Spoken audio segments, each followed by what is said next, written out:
This meeting is right. Okay. Hi, Adrian. How are you? So, hi, everybody. This is Sarah Kuro Interviews, and today I have another extremely fascinating, multi talented person, Adrian Hollay. Welcome, Adrian. Hello. Thank you. I'm It's so good. How are nice to you? see you. It's so nice to see you. Adrian and I would say Adrian is a friend, a close friend. And I know this channel seems to just only do that. But my message to all of you out there is that your close friends are talented. And if they're talented, you must support them and you must pay for the stuff that they make. You don't need to go overseas for anything, it's all local. Now, you're not local to me anymore, but I just want to give a little further intro. So I didn't really know who Adrian was. Adrian approached me. He called himself a composer. And I would say that's true now. But I didn't really know him and he kept wanting to talk to me. And I'm that kind of busy person. Yeah. Let's have a coffee. What? Yeah. One day. And now that I know who he is and what he can do, I'm ashamed that I put him off even for 3 days, He's now I know, and add to this list. If I haven't completed it, you have to add to this list, Adrian. All right. Guitarist, Yep. keyboard player, a producer of electronic music, a blogger, which means a writer, a radio presenter, a sound engineer, a composer, and you've just built this shed, so a builder. and you, I wouldn't go that far. No. Well, the bones were there, but I fitted it out. Yeah. renovator. Yeah. I mean, you could have Yeah. your own television show. Have you ever done television? Yes, I have done television, but not as a host or as a guest, but more behind the scenes. Um, I actually one time tried acting as well, and that failed miserably. And there was a right at the start when I was trying to work out what I was going to do with my life, and a friend of mine, a really good friend of mine from Germany, made just wants to become a filmmaker, and he's a director now, and that's how I got into composing for film and soundtracks. So when we were 20, yeah, we collaborated, and he needed an actor. And I thought, yeah, I can try this. No, bad So idea. are you that sort of person that can is not afraid to try anything and you put in enough work so that you'll get it to a reasonable level? Because a lot of people are scared to try different things. Are you ever scared of trying things? It doesn't seem like it. No, I'm not scared. I mean, if you fail, then it's not much lost, really. You can only gain from trying new things. Yeah. Um, but I don't think I will try acting again. It's not my forte. That's a very particular skill, isn't it? Strange. Yeah. I can't act either. It must be something in our personality that we can't set aside our personality to embrace another one. What did you find difficult about acting? Oh, I just couldn't inhibit that other person that I was trying to portray. It just felt really staged, and it was just a minor role, but it was so bad. I was like, no, forget about it. No, Is there anywhere on the internet we can see this minor role that you played? no, no. Luckily not. Luckily not. All right, well, let's I talk was about what. a mafia boss, and just look at me and being a mafia boss. No, it just doesn't work. Was that the role? You had to be a mafia boss. Yeah, yeah. That's some strange casting. I would maybe cast you as a villain, but one of those evil genius villains, not a mafia boss. Yeah. Well, there was no one else. It had to be me. Oh my God. Okay, well, let's not talk about what you're bad at. Let's talk about what you're good at. And out of Yeah. all the things I listed, I'm going to ask a strange question here. Sometimes when we do things, we don't get very much money for them, but they're our passion, right? So, out of that whole list, what do you feel really, really like so important to you, but you might not necessarily earn your living from? Composing, making my own music, getting it out there. And that's kind of what I'm trying to teach myself at the moment, how to get it out there to connect with people, kind of the marketing side of my own music. I mean, we'll talk about that project a bit more in depth, I'm sure. What we did together, this music, and I'm so in love with it, and I want to release it properly,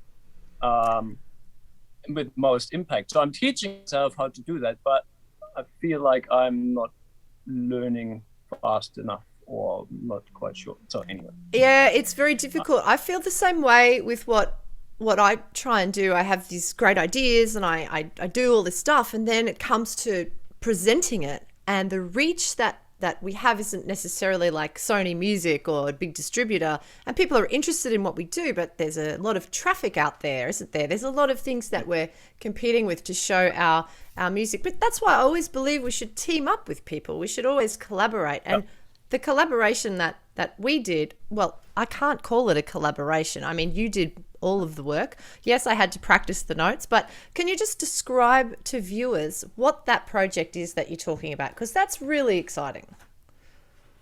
It is, I think I call it an electronic music project, but it's not dance music or anything like that. So we're using electronic instruments, but in a way it's chamber music. So it's electric violin. Paul Davies, this fantastic violin, played by you. So everything is fabulous so far. And I'm playing the Fender Rhodes, which is an electric piano. Kind of has more of a bell-like sound, but it's electronic, and synthesizers. But there are no loops. Everything is played live. It's very atmospheric, but also the focus is on melody. So in that way, I feel like it is chamber music, but electronic chamber music. So neoclassical electronic chamber music, maybe. Yeah, that's really interesting because, as you know, I did a project with someone called Sean Keat, and it was called Diffusion, and he created the electronic soundscape and wrote a violin line. Now, what you're talking about, it sounds like it's the same, but it's not the same, because what he did was he created a very unusual genre where the violin has extremely simple involvement in the music. But what you've done is much more like classical music, in the sense that the violin part is really, really hard sometimes. It's a big work for the instrumentalist, the violinist, to take on. And what makes it modern is the fact that it's electronic backing, it's Fender Rhodes, it's electric violin. So for me, it's not creating a new genre. It's maybe extending the classical genre into the electronic world, which honestly I think should happen much more, rather than I'm just going to get my electric violin out and improvise, or because classical musicians don't improvise anymore. It doesn't belong to classical music anymore. So I found your project really fascinating because it really did link old and new together in that meaningful way. And I feel like Sean's piece did that too, but for me it was its own separate genre, existing just all by itself without links to anything, and that made it really amazing and beautiful too. So yeah, I love this, working with composers who are one foot in the electronic world and one foot in the classical world. Let's talk about what you know about classical music. You've worked with orchestras. Let's talk about that for a second. Yeah, well, my main job is as sound engineer for Radio New Zealand, which is like the ABC, and for the classical music channel. And I do all the live broadcasts from the Auckland Town Hall of the Auckland Philharmonia Orchestra and the New Zealand Symphony Orchestra. So yeah, my bread and butter is as a sound engineer focusing on classical music. Yeah, so you're heavily into the classical world. You're not just dabbling. This is your. I mean, if you get it wrong, those orchestras sound bad. So we really rely on you. I must be doing something right, because whenever they're doing concerts that they need a PA for now, it's like line arrays, amplification, like soundtracks. You know, we did Back to the Future and Home Alone and films like that.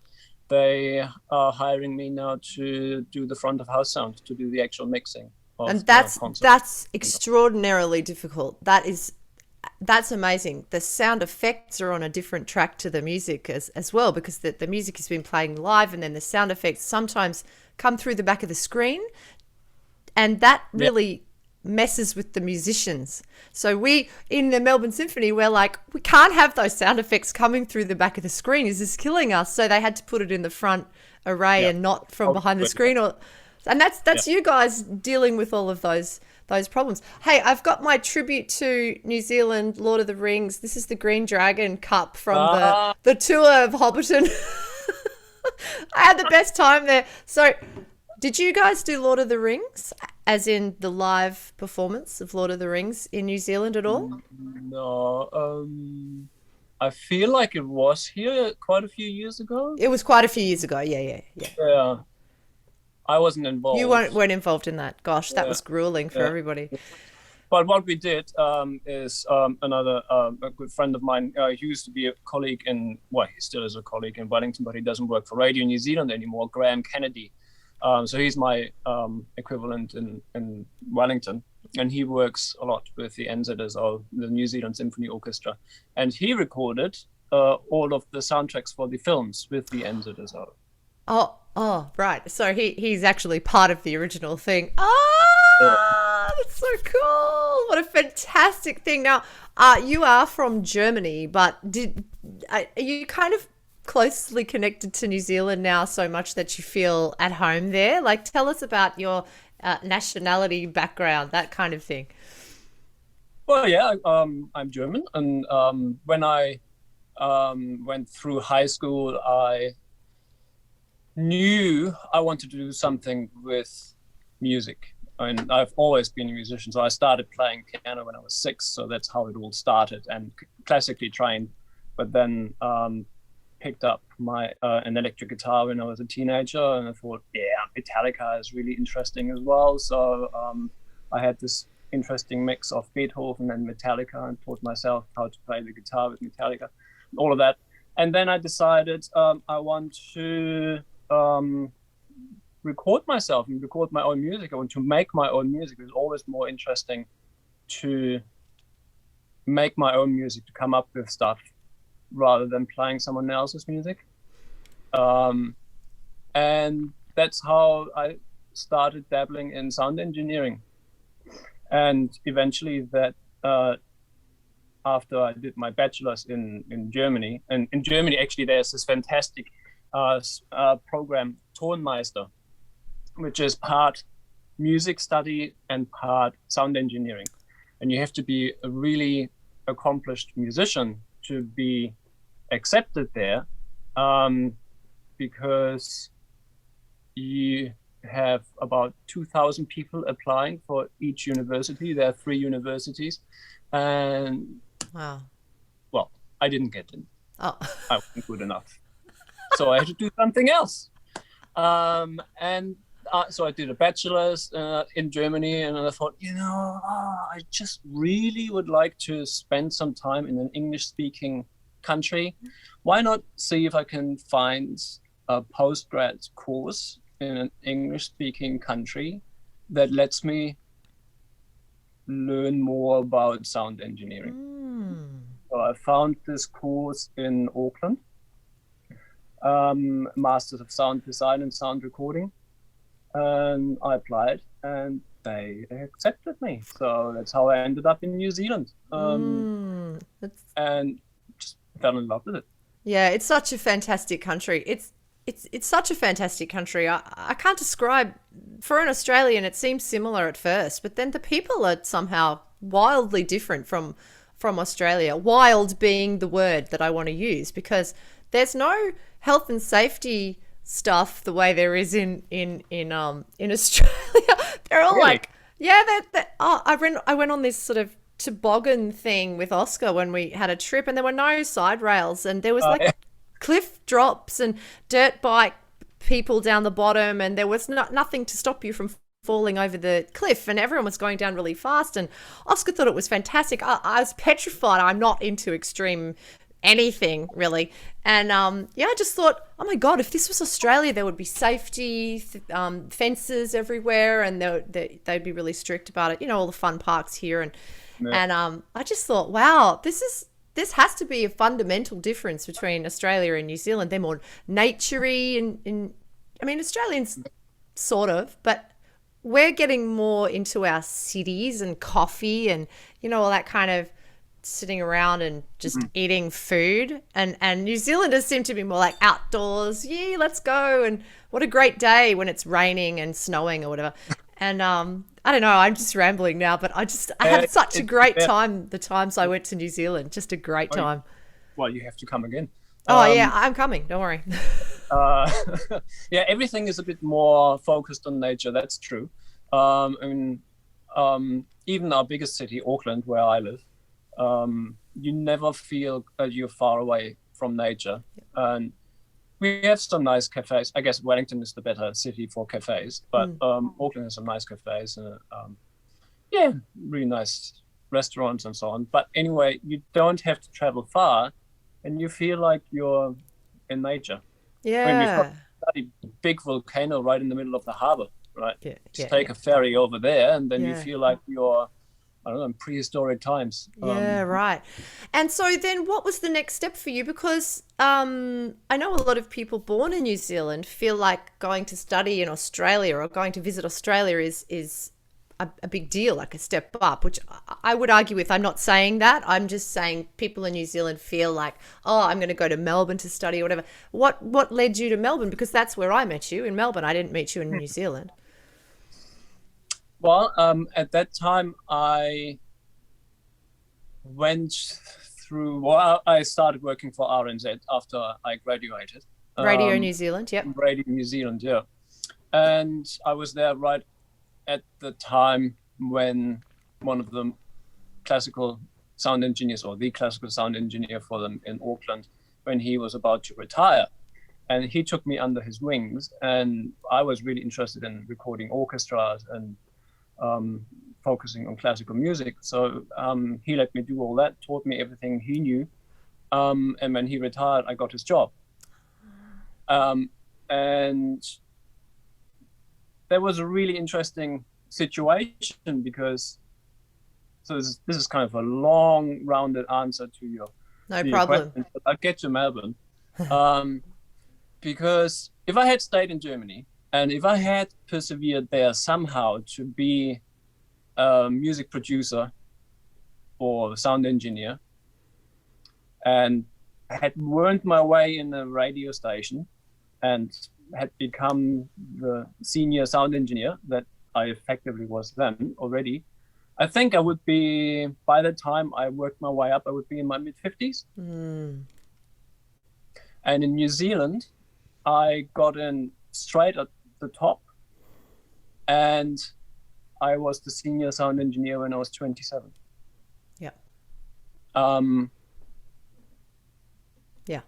No so, brainer. You know, I thought, oh man, it's just going to take me so long to get to where I really want to be. And now in New Zealand, because it's so small and I was at the right place, the right time, made the right connections. Yeah. I fulfilled my goal. And I thought, okay, what do I do now? Okay. And I wanted to learn more, and I wanted to broaden my horizon a little bit, and I wanted to spend more time actually making music again, really focusing on my own music.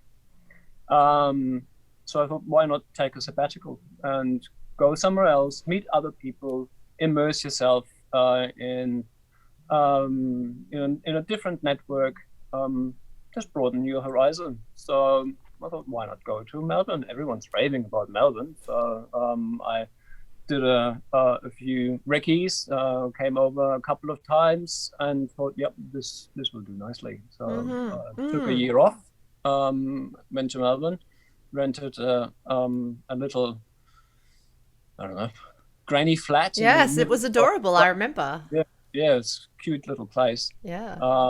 About half the size of my studio now. Yeah. And yeah, I dug in there and just made music and tried to connect with people. And one of the first people I tried to connect with was you, because you came highly recommended by a friend of mine who I became friends with through working with the orchestra, Lara St. John. Oh, Lara St. John. Shout out to Yeah, Lara St. John. What a yeah, legendary woman she is. Oh, yeah. I just watched a fantastic live stream of hers. She performed in New York. It was a fantastic concert. she's Anyway, so great. And yeah, and let's just do a shout out for her. She does something called the Atterbury Sessions where she that was it. promotes local people around her. You know, she's trying to give a leg up to those who aren't yet famous but who deserve to be. I'm so into what she does. She's just Yeah. great. The Atterbury Sessions. We'll link it down the bottom. Yeah, okay. So you So I contacted her and said, I want to go to Melbourne. Do you know anyone in Melbourne who I could ask, just connect with? And it's like, I know just the girl. Oh, I'm Talk so to sorry. her. I have to apologize in front of the world. I have to say, I wasn't in a good frame of mind when you met me. I was too busy. I was feeling like people were not people. I was feeling like I didn't have the right balance in life, that people needed too much from me and I was just getting drained. I don't know why. I don't remember exactly what was happening at the time, but I do remember how I put you off a little bit. And I really, really regret that, because out of all the people I know who I've commissioned music from, you're the most supportive and interesting. And I mean, it's not a competition. I love all of my composers, of course. But I really want to thank you for not holding that against me, actually. Huh. So I feel like you're I, such a close friend to us now, and it's just beautiful to know you. Yeah, thanks. yeah, well, I'm glad I persevered. I didn't actually feel like I had to persevere that much. I just, this woman seems very interesting, so I'll just keep nagging. And it didn't take that long, really. No, it didn't. It didn't. It didn't. It I'm didn't. I'm soft. Yeah. I can't say no. All right. So okay. So let's talk about your output, the other stuff. I'm really interested in telling people about your website, your blog. Do they still call it blog? It's a website full of your music and your writing and amazing, interesting stories and yeah, it's called BOSKER. What's the website? BOSKERmusic.com. BOSKER music.com. BOSKERmusic.com. We'll link that in the YouTube Yeah. video. And it's like a musical diary entry. How do you feel about that? Is that Yeah, yeah, basically, that's what it is. Because I feel like I've got a lot to share. It's like my background as sound designer for theater. Like I've written music for theater. How do you write music for a theater play? Like, what do you have to think about? Or how do you actually make or compose music and record music in a home studio? Stuff like that. Or in my career as a sound engineer, I record world-class best. Hang on, someone's calling. someone's calling? He's busy. Yeah, I'm busy. Right. I'm recording world-class musicians. So why not share those recordings? I mean, those are links to the RNZ audio on demand thing, and just tell you a little bit more about those recordings. And I share my own music. Just, hey, you might like this, you might like that, and it's just insights. And is it free to Well, join? There's not a yeah, membership, is there? It's free. So it's like a resource for anyone who's interested in composition or sound engineering or any of the skills that you have. You're just offering this up for free. And the site looks beautiful. It's just a gorgeous experience. And I've signed up, obviously, and every now and then you get a newsletter, like with an article and links to free music. And it's just really a gorgeous website. So did you build that yourself? I use Squarespace, so Okay, yeah. it's easy. But yeah, I built it myself, and I want to use it, Bosker, as my platform for my electronic music and Right, that's right. And what does BOSKER mean? Is there any significance to that word? Yeah, it's old Australian and New Zealand slang, but it comes from the gold mining era. And Bosker actually just means great, fabulous. Really? Yeah. And I came across this, just like my father-in-law, basically, just his comment is like, oh yeah, like I have a cup of tea, oh, BOSKER. It's like, BOSKER? What do you mean? Oh yeah, it's just this old word, blah, blah, blah. It's fabulous. It's like, this sounds cool. It's a great word. It sounds great. And the meaning is nice, so why not use it? Oh my God. Okay, so there's a similar word, bonza. Bonza? Okay. Bonza. And another one that sounds quite similar. I wonder where it's derived from. Have you done any research, the etymology of BOSKER, or are you just taking his word for it? It's a great word. Oh, no, I researched it. Just look up BOSKER and synonyms or whatever, and it comes up. It's just the meaning of it. But it kind of fell out of fashion, that word. So now people just say awesome for everything. Yeah, awesome. Yeah. I mean, every generation has their own word for awesome. Yeah, awesome is sort of our age group, isn't it? I don't know what the young people say now. BOSKER. That's awesome. Oh, cool. And so what are we doing next, you and I? What can people look forward to? The release of this album at some point. So what timeline do we have on that, do you think? Well, the music is finished. Everything is finished, basically. I'm just working through how to release it with the most impact, really, because I feel so close to that music. So I think it's the best thing I've ever done, and probably will do for quite a while. It's so much work went into it and so much love. Just the collaboration with you on it, that just lifted it up, really. Oh, you're a darling. It's fantastic. So I really want to release it properly, not just like I've soundtracks out there and thought, I'll just release that and just use it kind of as an online resource. This is much too good for that. So I want to release it. I'm working through how I do that. Well, why don't you make us a little sample, and maybe we can link a little sample so that people know what kind of thing to expect. That's up to you. If you want to do that, that's fine. I'll link it to everything. What's the piece called? It's now called Atmosphere. Atmosphere, yeah. Went through a few iterations, but I landed on Atmosphere. It is atmospheric music, very melodic, but slow, a lot of space in it, and it's very evocative, I find. Yeah, but it's not all slow. Let's be real. It's not all slow. Yeah. There was a bit that I had to have a bit of an argument with you about the actual speed, if you remember. That was a different piece, though. So I'm just talking about the first piece. You're just talking about the one. Atmosphere is the opening track. So that's what it all started out with. Because remember, I visited Paul in his workshop after I caught up with you, and Moxie was there as well.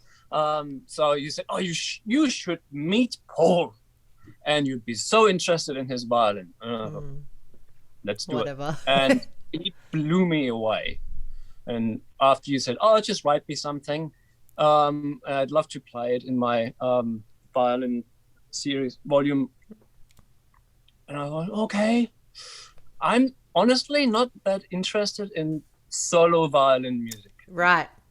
So I thought, and I do want to write you something, but it probably will be violin and piano. Yeah. But I don't just want to repeat what every other classical composer or romantic composer, like in the classical genre, has been doing. Yeah. If you want to listen to that, just listen to some Prokofiev or whatever. Mm-hmm. Not that I could compose like Prokofiev anyway, but I can compose like Adrian Hollay. So that's what I'm going to do. But I was a bit at a loss to what I was going to write for you. But then when I visited Paul and I saw that electric violin and I heard the sound of it, and he told me about the concept and how he actually can make an electric violin that sounds like an acoustic violin, but gives you all the options of an electric instrument, I knew exactly what I needed to do. Like, that's it. I can create this beautiful space around you. The violinist automatically can interact with the effects that I'm using. I'm using a wah-wah pedal, a delay, a chorus, lots of reverb. But not going crazy. No. It's just all in the.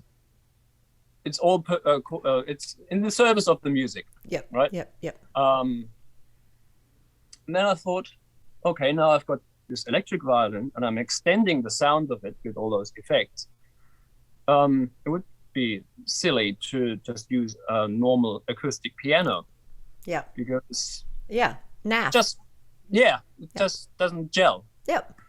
So immediately I thought, Fender Rhodes piano. Yeah.